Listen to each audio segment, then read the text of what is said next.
கர்த்தருமாகிய இயேசு கிறிஸ்துவின் நாமத்தாலே யாவருக்கும் வாழ்த்துக்களை தெரிவித்துக் கொள்கிறேன்.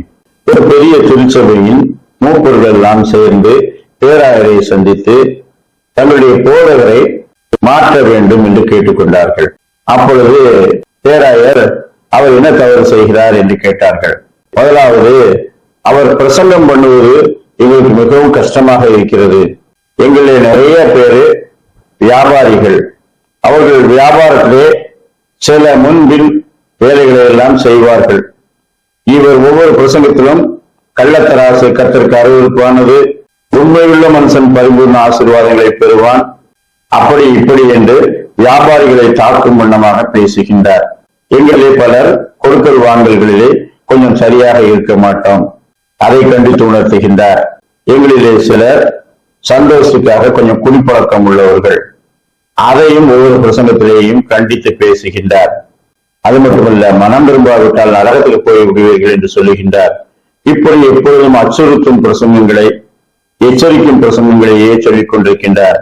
எனவே அவரை மாற்றி விட்டு வேறொருவரை தாருங்கள் என்று சொல்லி கேட்டார்கள்.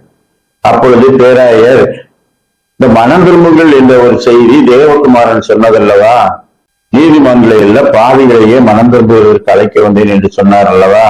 முதல் பிரசங்கமே காலம் நிறைவேறிட்டு தேவனுடைய ராஜ்யம் சமீபமாயிட்டு மனம் திரும்பி சுவிசேஷத்தை விசுவாசிகள் என்பதுதானே.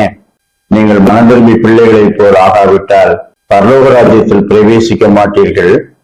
நீங்களும் மனம் திரும்பாவிட்டால் அப்படியே கெட்டு போய்வீர்கள். இதெல்லாம் இயேசு கிறிஸ்துவின் பிரசங்கங்கள் தானே. அதைத்தானே போதகர் சொல்லுகின்றார். நீங்கள் கீழ்ப்படியாவிட்டாலும் அவர் தவறு ஏதும் செய்யவில்லையே என்று சொன்னார்.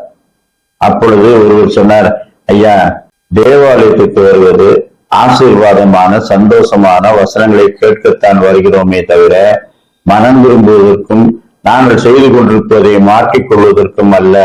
அது எங்களுக்கே தான் தெரியுமே, அதை எவரையும் சொல்ல வேண்டும்.